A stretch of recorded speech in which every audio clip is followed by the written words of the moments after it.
snow because there was no ice. And it was just fluffy snow, and those of you who enjoyed it could play in it, and those of us who don't could still drive and do what we need to do. Just one day, right? It was pretty, and it passes, and then we go do our thing. And it's good seeing all the guys with your Christmas ties out and about, and that's always fun to see as we're getting into this very festive time of year. Jason, it's good to see you this morning.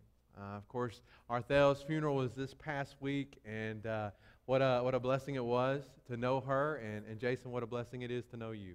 You are such a great encouragement to us, brother, and we love you very much. Very, very much. Before we enter into our Bible class this morning, let's go to our Father in prayer. John, would you mind leading us this morning? Father God, we come before you this morning, recognizing you as our God, Father, and thanking you so much for being our God and loving us so much. You will, Father, help us to do your will in all things we do. In this congregation, Father, we worship you today. Help us to keep our minds on you and on Jesus and on the Spirit. Father God, we pray that you will be with Rainbow in all things that we do. This morning, Father, we pray that you be with Blake as he presents and as he preaches to us today. We bless him and bless his family and all that's going on in his family, Father. And Father, we pray for all the elders, the deacons, and just everybody that's here. We love Rainbow. We know that you love us. All these things we pray in the name of Jesus Christ. Amen. Amen. Thank you, John.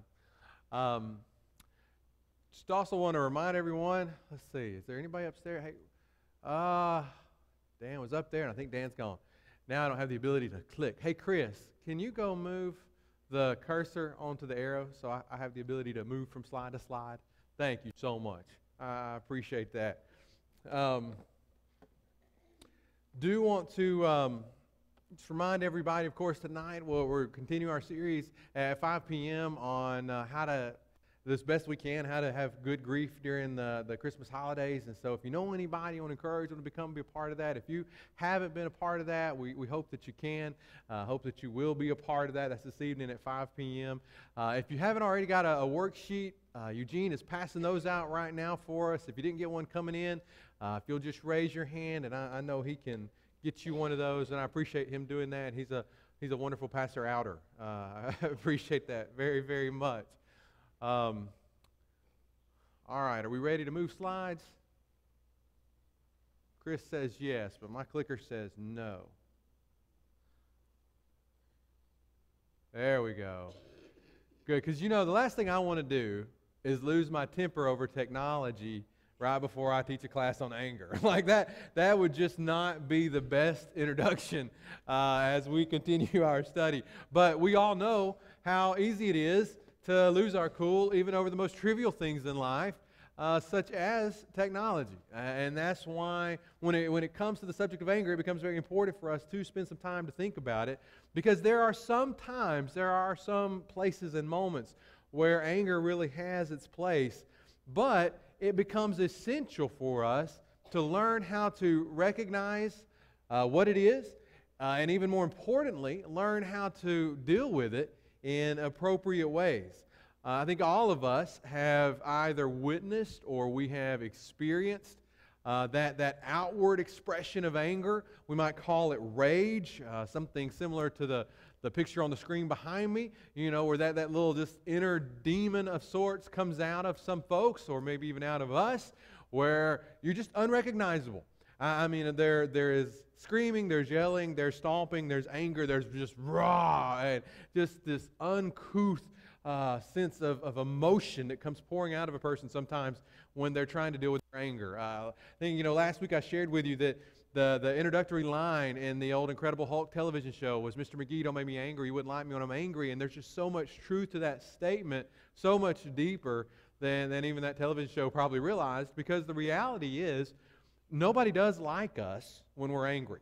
Nobody. If you think about it, is there anybody you've ever run across, maybe even yourself, that when you are seeing them in that moment of rage, that you just think, I love being with this person? I do. I just want to spend more and more time with them, and I just wish I could hang out with them every day. I love the way they act. No. And there are times, even when we know it about ourselves, we say, man, what is wrong with me? Why in the world do I act that way? I don't like myself when I act that way, okay? And so we have to then be able to better gauge where this is all coming from. I think once we do learn to better identify it and its meaning, it helps us then to distinguish right and wrong ways to deal with it, right and wrong ways to manage our anger.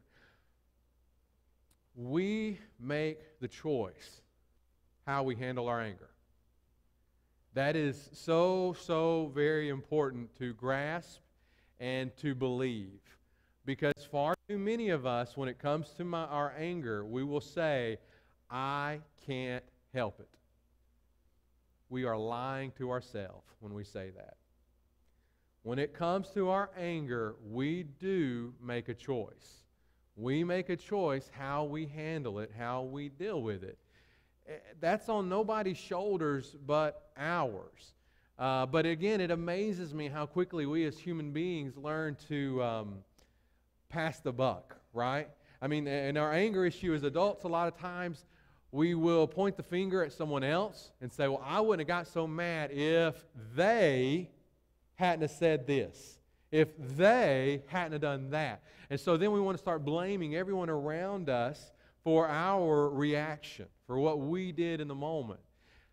We can't do that. We have to learn how to shoulder our reaction so that we come to grips with the reality that, you know what? Even if the world around us is completely unstable and is in complete chaos, we don't have to be. We as individuals can remain in a stable sense. We are in control. But again, it amazes me how quickly we pass the buck and really how quickly we learn to pass the buck. You know, the other day I'm having a little Daddy David conversation about something in regards to him. And he says, Daddy, I don't know what's wrong with me. I was telling you last week, he said, I don't know what's wrong. I get so mad. And then he said, the devil made me do it. That's true.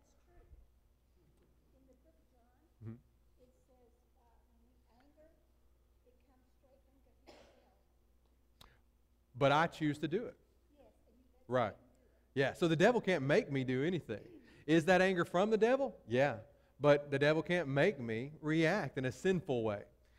So again, I choose. And again, that becomes so important here when it comes to dealing with and understanding my anger.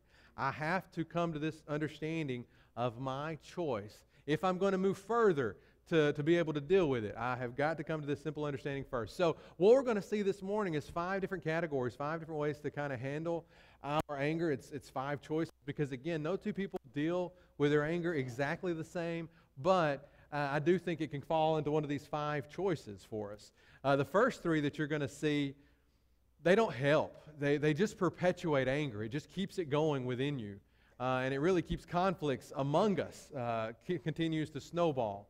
But the last 2 we'll look at, the last 2 will help lead toward resolution for us. So the first is this, and these 5 ways to handle our anger, is those of us who like to suppress our anger. Most people, or many people, I shouldn't say most, but there's a lot of us, and this includes myself in this particular category, there are a lot of us who just don't want to admit that we even get angry. We for whatever the reason, we don't feel comfortable acknowledging our anger. We don't really want to talk about our anger. When anger-producing circumstances do happen in life, and they happen to all of us, there are those of us who like to pretend that everything is just hunky-dory. that all the tension that is there really is not. And then if someone asks us about our feelings, they ask us if we're mad, we like to put on this kind of surprised and polite tone. Like, angry? No, I'm fine. What would I be angry about? Knowing good and well there's something worthy being angry about. It's just we have chosen to suppress our anger. So if you have your worksheet there in front of you that Eugene passed out for me just a few moments ago, there you see a list of things under that first category of suppressing anger. So let's read through these real quickly. Be very honest about yourself. Be very reflective. And check the ones that would apply to you. I am very image conscious. I don't like to let other people know my problems. Even when I feel frustrated, I portray myself publicly as having it all together. I'm rather reserved about sharing my problems of frustration. If a family member or friend upsets me, I can let days pass without even mentioning it. I have a tendency to be depressed and moody. Resentful thinking is common for me, although many people would never suspect it. I've suffered with physical complaints, headaches, stomach ailments, sleep irregularity. There are times when I wonder if my opinions or preferences are really valid. Sometimes I feel paralyzed when confronted by an unwanted situation.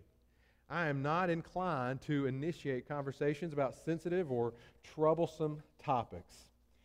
If you checked 5 or more of those, then you probably struggle with suppressing your anger. Now, just like I mentioned last week with the worksheet I gave you in regards to anger as a whole, if you really want to be honest with yourself, ask someone you trust to help you with it. Ask someone to help you go through this list to tell you what they see in you. Because sometimes we like to live in a state of denial.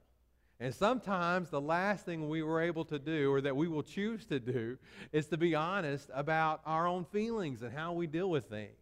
And so it is, if you trust someone enough, a close friend or family member, to say, will you work through this with me later on? Will you share with me what you see in me? If you do that, if you are so bold and courageous enough to do that, don't get mad at them when they give you the answers. Okay? Because they will probably tell you things about yourself you don't want to hear, especially if you're not willing to acknowledge them about yourself. But it's good to be reflective. It's good to do a little bit of soul searching in this if you're ever really going to come to grips with what it is and how to cope with it.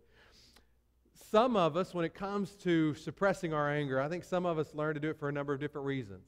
For some of us, maybe somewhere along the way in our life as we've grown up, there have been authority figures who have invalidated our feelings and our anger, and thus made us feel like that almost we're not worthy to express our anger. That our feelings, that our opinions aren't really that important, and because of that, we're just going to kind of keep it all to ourselves. You know, we just won't share. Some of us kind of deal with this suppression because we've been conditioned over time to think that, you know what, getting angry and letting that rage out like that, letting it fly, well, that's just not normal. You know, that's just not what your normal person does, and I'm not going to act that way. Some of us will probably struggle with suppressing anger because we really feel as though we fail, you know, like we want to have such a good grip, such a good control on ourselves that if we actually let loose and express our anger, then we feel like we have failed, that we're not strong enough to control it. For others, there is suppression simply because, well, there's a sense of moral superiority.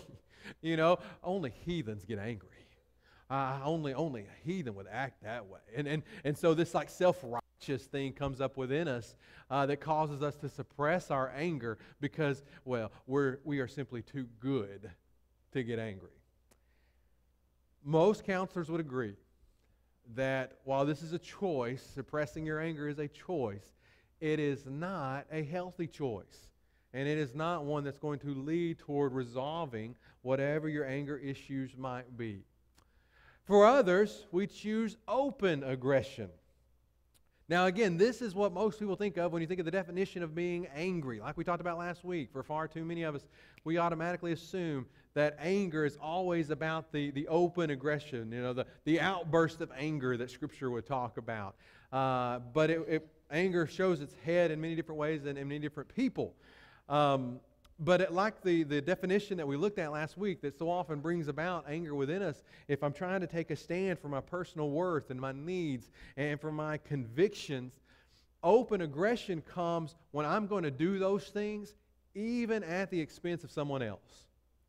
I don't care who I hurt. I don't care what I say. I don't care what they think. They will respect me. They will hear me. They will listen to me.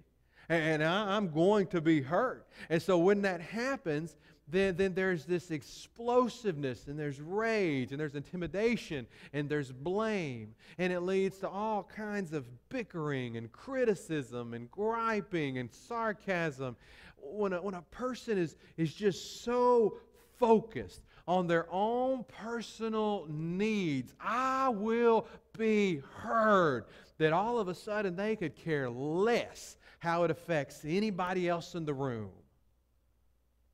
That leads to open aggression. On the checklist, it says I can be blunt and forceful when someone does something to frustrate me.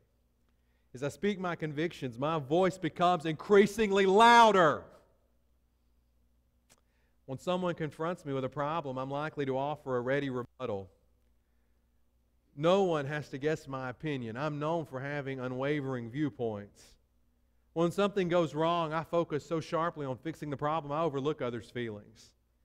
I have a history of getting caught in bickering matches with family members. During verbal disagreements with someone, I tend to repeat myself several times. I find it hard to keep my thoughts to myself when it's obvious that someone else is wrong. I have a reputation for being strong-willed. I tend to give advice even when others have not asked for it. If you checked off 5 or more of those, then you are probably in the habit of displaying your anger in open aggression. And as a result of that, you're going to see a very common trait when it comes to all the relationships in your life. They're always in turmoil. Whether it's friends, whether it's family, whether it's co-workers, whether it's brethren, whomever it might be that is closest to you in your proximity, there's always going to be ongoing struggles. There's always going to be problems. Your relationships just not going to be as strong as what you really need them to be and in your heart of hearts want them to be. The problem is you can't see how you push them away. You have a hard time understanding that it's through your reaction, the choices you make. You're pushing people further away from you instead of actually drawing them near to you. So that open aggression then becomes a major struggle for people. I think much of the anger that's related in life, it's frankly, it's over trivial things. Things that just, they don't go away and they don't really matter. I don't know if y'all have realized this or not, and I'm sure you have. I look around, you're a highly intellectual crowd. Problems are a part of life. You know, they just are. And as long as we live in a world where there are imperfect people, including us, then there are going to be problems. And so there is nothing that we can do to completely control every situation that comes along in life. But for the person who really struggles with open aggression, that's where a part of the problem lies. I will control it. I will be heard. I will fix it. And sometimes we can't. And it's okay. And life goes on. And we really shouldn't get so wrapped up in it. But we do. Because we don't get our way. We're not heard. We don't feel respected. And when that happens, we absolutely lose it. You know, emotionally balanced people, I'm not talking about people who are struggling with this open aggression right now, okay? Emotionally balanced people are going to understand that there are imperfections in this life.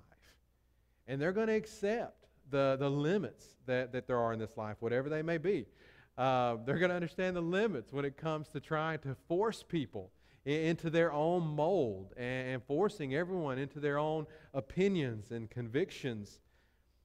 Emotionally balanced people, they're going to learn to live with a lot of the problems that come along in this life instead of trying to erase them all and instead of trying to fix them all. The aggressive person, this open aggression, is the person that's not going to rest until all problems are solved, till all problems are fixed, till everyone knows exactly what I think, even if I have to say it a half a dozen times over and over again, you will hear me, you will understand me, and at somewhere along the way, you better start to agree with me, or this conversation's not going to end. And so when we're face to face with that person who's openly aggressive like that, many of us finally go, okay, all right, whatever.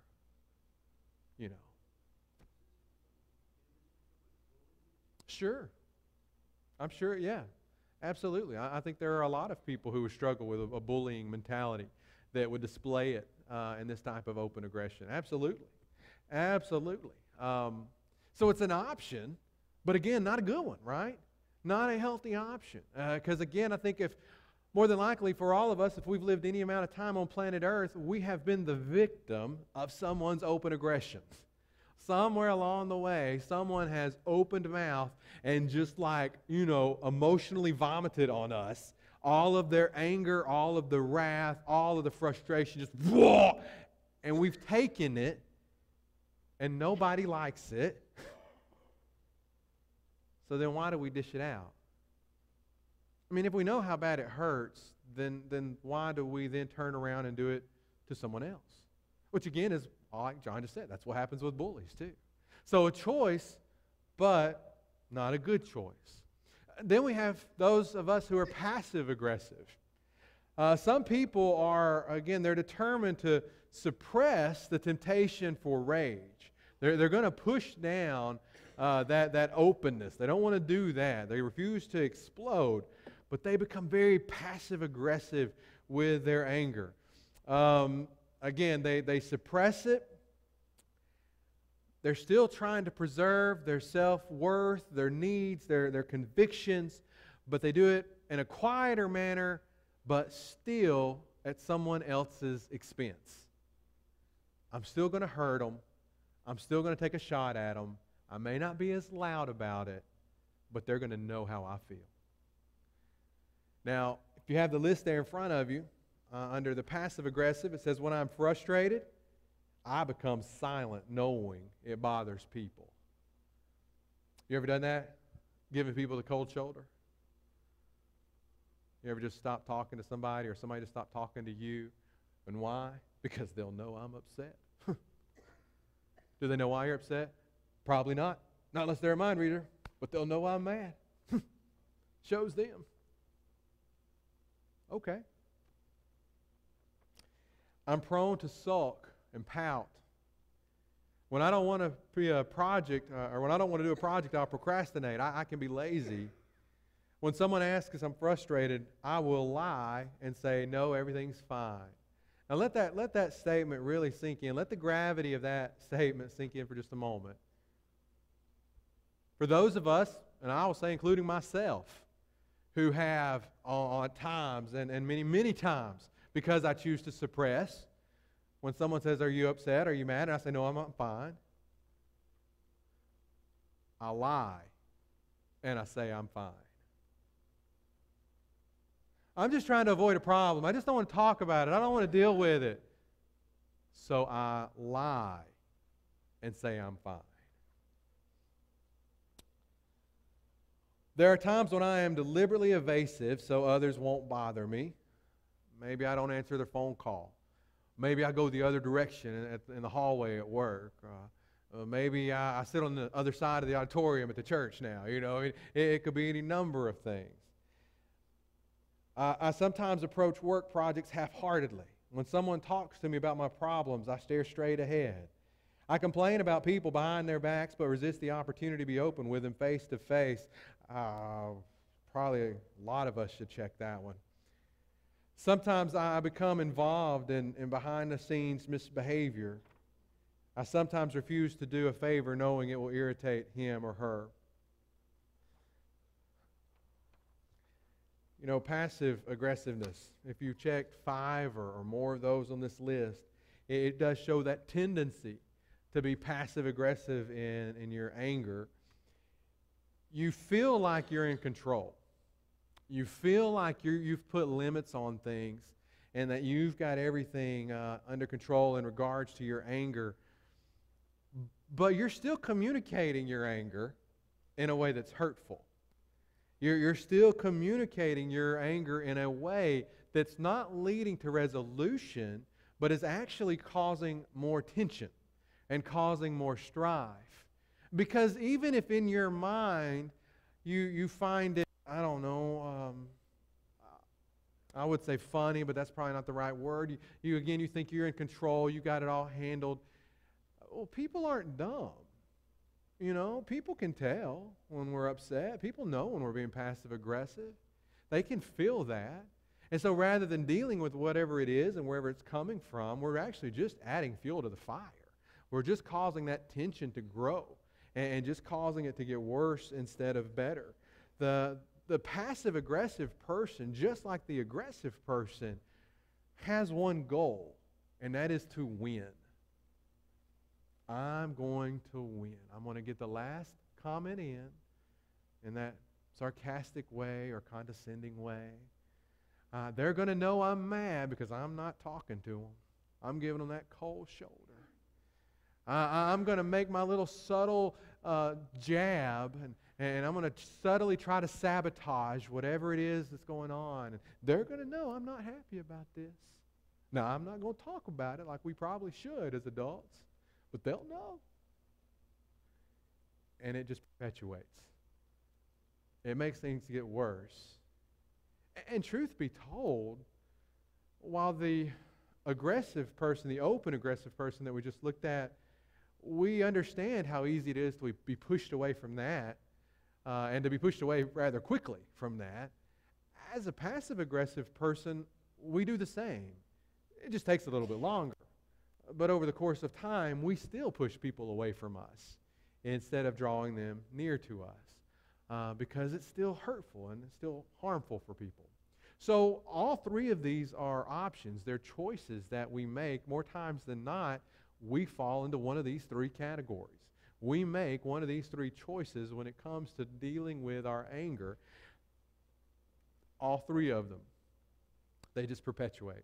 They just keep that snowball of anger moving and rolling rather than handling anger in a good way, in a godly way. So how then do we start to deal with it in a good way, in a godly way? There's two more choices that we could be making. The first is assertive anger. Again, anger, by definition that we looked at last week, anger comes because we're trying to preserve our self-worth and our needs and our convictions. That's good. There's nothing wrong with that. And assertive anger means that we are going to try to preserve those things in a way, and here's the key, that does not hurt someone else. That we can actually have adult conversations the way adults should be able to have conversations about whatever it is that is on our heart, that's brought about these feelings within us. It can actually, when we reach that point of maturity, man, you talk about helping relationships grow and flourish. Whenever relatives or friends or even brethren, they can finally just sit down and express their needs in a way that it's heard and met, it's a beautiful thing to see. But we're not accustomed to it. We're not trained to do it probably the way that we need to be. So true assertiveness then, it's not going to be abrasive, you know. Again, it's not going to be that mindset of, you will hear me, you will listen to me. It's not going to be abrasive at all. It's not meant to harm. Ephesians 4:26 says, be angry and sin not. Let not the sun go down upon your wrath. Now here we have the green light, if you will, to be angry, to be assertive, but not sin. So there are times when it becomes very healthy for us to address whatever it is that is in our heart and in our mind that's going on with us, but it's got to be done in such a way that it keeps the door open for continuing love. It keeps the door open for that relationship to continue to grow. The goal, the ultimate goal, should be to communicate in a way that our emotions, it's constructive and not destructive. And truthfully, when we find ourselves now, the way we may be accustomed to expressing our anger now, whether it's in that open aggression or even that passive aggressive, we're trying to hurt the other person. we may not be so honest to just come right out and say it, but really, that's what we're trying to do. We're trying to give them that little jab. We're trying to stick it to them, you know. We're trying to hurt them. We're trying to win. As long as our mentality is, I'm going to win, and I've shared this statement before in marriage counseling and in marriage classes, and I think it is so true. As long as I'm trying to win, everybody loses. And so it is even here when I'm trying to share my needs, my convictions, my personal worth. As long as my mentality is, I'm trying to be the victor, I'm trying to win, then everybody loses. And so I have to kind of back up from that, and it can't be so much completely about me. Two things to remember here, though. One is this: make sure that the issue, whatever it is that sparked you, make sure it's not trivial. We only have so much emotional energy in us, all of us. And more times than not, we're running on about a half tank to begin with. Don't waste your emotional energy on trivial things. I know this is probably something frustrating to some of you, but is expressing your anger over the towel not being in the hamper really worth it? Is it? I mean, in the big scheme of things, is it really worth it to say, I can't believe you can't get your socks into the hamper? Come on! Is that really worth it? No? Sure. It's not worth it, though. So make sure, number one, make sure it's not trivial. Make sure before you express it, it is worth being expressed, because if not, you're wasting your energy. And you're really wasting the opportunity for good, wholesome, godly communication. The second thing then is, once you do determine that it is worthy, the discussion, worthy to be able to express, tone. It's not what you say, but how you say it. Can you not pick up those socks? Hey, would you mind picking up those socks? Like, it really does. I don't know why. I'm sorry. It bothers me. But if you wouldn't mind putting your socks in the hamper, I really would appreciate it. Tone's everything. But what happens to us, because we don't express our anger in a proper way, we let it build up. Even for those of us like myself who suppress. You know, those of us who suppress, we let it build up, and then all of a sudden we feel as though we don't have control over our tone anymore because I've had it up to here, and I finally, and I feel like I've taken so much before I say anything. Tone's everything. So if we want to be heard, it's not what we say, but how we say it. Ephesians 4:15 says, rather speaking the truth in love, we are to grow up in every way into Him who is the head, into Christ. It's not easy. It requires seeing the big picture. It requires anticipating things. It requires using caution and wisdom. James 1:19 says, talk about wisdom, man. This is wisdom here. My dear brothers and sisters, take note of this. Everyone should be quick to listen, slow to speak, and slow to become angry. Be quick to listen. Be slow to speak. And be slow to anger. So, that is one option. Here's another option. Dropping anger. I think this is probably the most difficult choice of all, but probably one of the most productive for all of us as individuals, and that is to let it go. Just drop it, man. There are times when our anger may be legitimate. It may be justified, but it's okay to drop your anger. Don't keep holding on to it.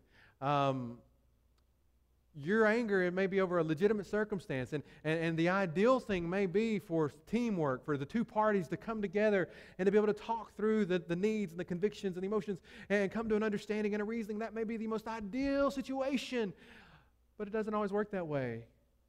You can still drop it. Let all bitterness and wrath and anger and clamor and slander be put away from you, along with all malice. Be kind to one another, tender-hearted, forgiving one another, as God in Christ forgave you. Choosing to drop our anger is so much different than suppressing it. Suppressing it is fake. Suppressing it is not real. But when I choose to drop it, that is a genuine commitment to godliness. That is when I'm really letting it go. There's no grudges. There's no hangover from it. We recognize that this isn't an option. This isn't the way to handle it. And so I want to love this person. I don't want to hang on to the bitterness. I don't want to hang on to this wrath. I don't want to hang on to this anger. I don't want to suppress it so that every time that person's name is mentioned, oh, I still start to light up again. No. I'm going to really let it go so that it becomes a non-issue for me. I think people have a lot of troubles dealing with their anger and making good choices. And oftentimes I think it's because we haven't resolved issues that are sometimes linked to the circumstances that bring about our anger, which we'll dive more into that next week. So thank you so much for your time and attention, and we'll dismiss even before the last bell.